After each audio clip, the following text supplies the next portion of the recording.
So good morning to all. ഇന്ന് നമ്മൾ discuss ചെയ്യാൻ പോകുന്നത് എങ്ങനെ നമ്മൾ പ്രകൃതിയെ സ്നേഹിക്കാമെന്നുള്ളത്. എപ്പോഴും നമ്മൾ ഈ പണവും കാശും ഉണ്ടാക്കുന്നത് മാത്രം ചിന്തിച്ചിട്ട് കാര്യമില്ല. കാരണം പ്രകൃതിയെ സ്നേഹിക്കാൻ നമ്മൾ മറന്നുപോയി.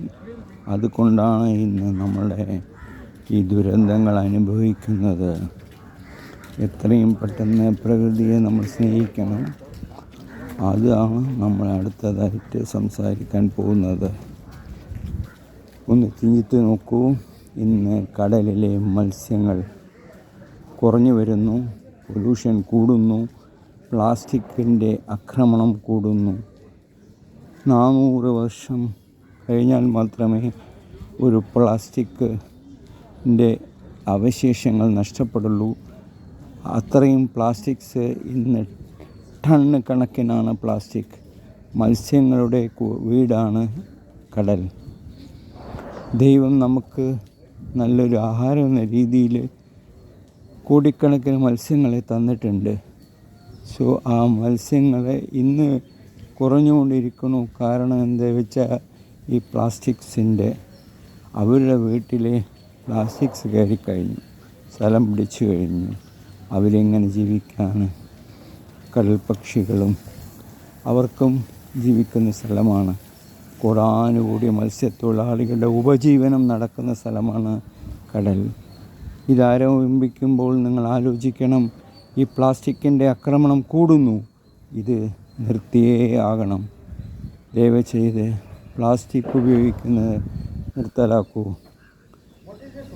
ഇതാണ് ആദ്യം നമ്മൾ ചെയ്യേണ്ടത്. കടയ്ക്ക് പോകുമ്പോൾ ഒരു ക്ലോത്ത് ബാഗ് എടുത്തിട്ട് പോകാം.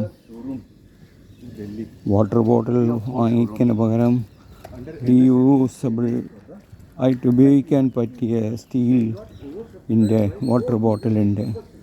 ആ രീതിയിൽ എവിടെയെല്ലാം നമ്മൾ പ്ലാസ്റ്റിക്സ് യൂസ് ചെയ്യുന്നു അതെല്ലാം മാറ്റണം. എന്നിട്ട് പ്ലാസ്റ്റിക്കിന് പകരം യൂസ് ചെയ്യാൻ പറ്റുന്ന സാധനങ്ങൾ യൂസ് ചെയ്യാൻ ശ്രമിക്കണം. അതാണ് നമ്മൾ ആദ്യം ചെയ്യേണ്ടത്. ഇങ്ങനെ ചെയ്യുന്നത് ഭൂമിയെ സ്നേഹിക്കാൻ തുടങ്ങുക. കാർബൺ ഡൈ ഓക്സൈഡ് നമ്മൾ അറിയാതെ നമ്മൾ എമിറ്റ് ചെയ്യുന്നുള്ളതുകൊണ്ട് മരം വെച്ച് പിടിപ്പിക്കുക. ഏറ്റവും വലിയ ഒരു ഫുട് പ്രിൻ്റ് അല്ലെങ്കിൽ നമ്മൾ ചെയ്യുന്ന ഏറ്റവും വലിയൊരു പാപമാണ് ഭൂമിക്ക് കാർബൺ ഡൈ ഓക്സൈഡ് എമിഷൻ ചെയ്ത് ഭൂമിയെ ശ്വാസം മുട്ടിക്കുകയാണ്. അതുകൊണ്ട് മാത്രമാണ് പറയുന്നത് ഈ മരം വെച്ച് പിടിപ്പിക്കാനായിട്ട്. അത് മരം വെച്ച് പിടിപ്പിക്കുന്നത് ഒരു പേരിനുള്ള പ്രക്രിയയല്ല. ആ മരം വളർത്താൻ നമുക്ക് കഴിയുന്നില്ലെങ്കിൽ അത്തരം ഓർഗനൈസേഷൻ വേൾഡ് മൊത്തം ഉണ്ട്. ആരാണ് പ്രൊഫഷണലായിട്ട് മരം വെച്ച് പിടിപ്പിക്കുന്നത് എന്ന് കണ്ട് അവർക്ക് ഡൊണേറ്റ് ചെയ്താൽ അവർ മരം വെച്ച് പിടിപ്പിക്കും. കഴിയുന്നത് നമുക്ക് മരം വെച്ച് പിടിപ്പിക്കാൻ കഴിഞ്ഞ് അതിന് വെള്ളമൊഴിച്ച് വളർത്തിയെടുത്താൽ അത് നമുക്ക് ഏറ്റവും പ്രയോജനമാണ്. കഴിയാത്തവർക്ക് മാത്രമേ ഇത് ചെയ്യാൻ പറ്റുള്ളൂ. ഇതൊരു കാര്യം വളരെ ശ്രദ്ധിക്കണം.